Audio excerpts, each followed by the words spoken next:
Hey there, this is Eric Lewis from It's the DJ, and in this video, I'm giving you a quick overview of how I'm building acoustic panels or absorption panels.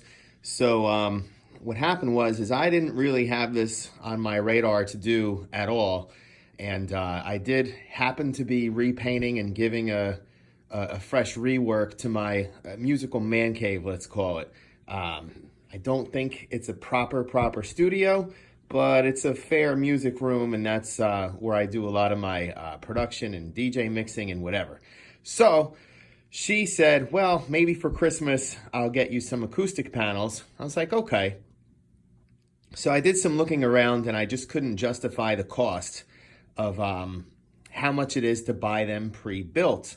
So as you can see here, I went the do-it-yourself route. Now, there's a lot of videos you can run across on YouTube on how to make DIY panels. However, I didn't quite find the right approach that was going to work for me, and many of you may be in the same boat. One thing I didn't want is I didn't want them to look completely amateur. Now, you see a lot of panels on YouTube that look totally amateur. What people will do isn't far off from what I'm doing here.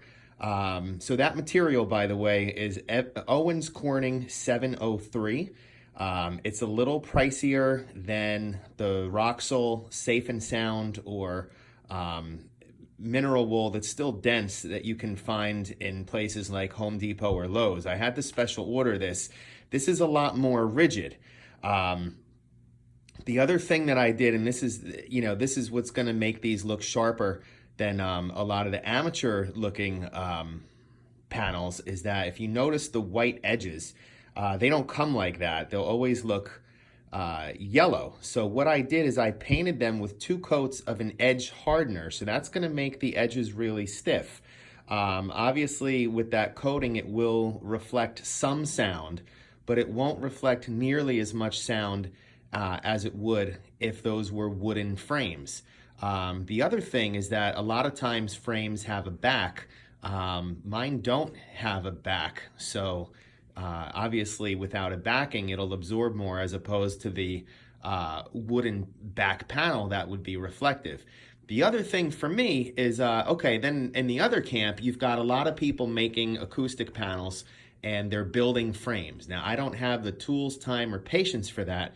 So I went with a frameless route. However, to step it up a bit, I actually bought nicer fabric. It wasn't an arm and a leg, but I did spend $100 on fabric.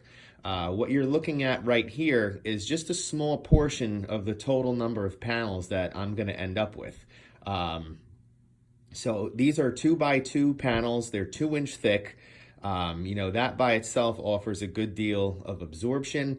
And what I'm doing right now is just cutting the fabric so that I can have them wrap around the panels. Now, they're not going to wrap around the backs. There's a lot of overblown fear-mongering about this material, that if it's not covered, the little particles are going to escape and you'll breathe them in potentially. When I talked to my supplier on this, they were like, look, everybody's different, but I've been working in a warehouse for, what did the guy say, 10, 20, 30 years? Something at least beyond 10 years, and he hasn't had any problems. The other thing is people say that it's really nasty to work with. Now, I bought these panels in sheets of 2 feet by 4 feet, so I had to cut these in half to get it that way. I did do a lot of handling of these fiberglass panels with no gloves. I haven't found that I've gotten any splinters, and really it has not been a big deal. So in short, all I need to do after this is use a spray glue called 3M Super 77, and that is going to glue the fabric around the panel. So that's that. Basically, I did get a lot of my stuff from the website Acoustimac.com. That's where I bought the fabric from. The Owens 703 I bought from a website called buyinsulationproducts.com. Damn, they shipped super fast. I ordered on a Tuesday and had 2 big boxes of this stuff on a Thursday evening. I also think they happen to be from New Jersey, and I'm in New Jersey, so that's part of it.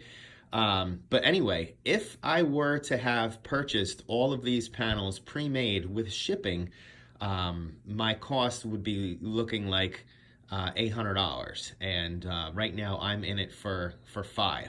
So that includes two foot by 4 foot, 4-inch thick bass traps for the corners, and 8 panels like these. Now I have enough to make 8. I'm actually 6 into it. I haven't completely decided if I will keep one panel in the 2 foot by 4 foot state for behind my monitors. Maybe I'll put that above the mixing position on the ceiling. But anyway, that's what I have. And if I did all that pre-built, yeah, it would be around $800 or $775. And right now I'm in it for just about $500. So to me, that is not bad at all. So that's my quick tutorial or overview on how to make sound panels. There will be a follow-up because I took some room measurements before with pink noise, and I'm gonna take them after. So that's what I got for you in this video. To me, this is a really good approach. Again, you don't have to build the frames and buy all that wood. There's still some material involved. However, this is good for those of us who are not carpenters, and also those of us who, you know, do want a better look than just a sloppy wrap of the panel with some cheap burlap or something ugly, and then, you know, the corners don't look good. I'll show you a finished product in a minute, but these ended up looking pretty damn sharp. So that's that. See you in another video on this shortly.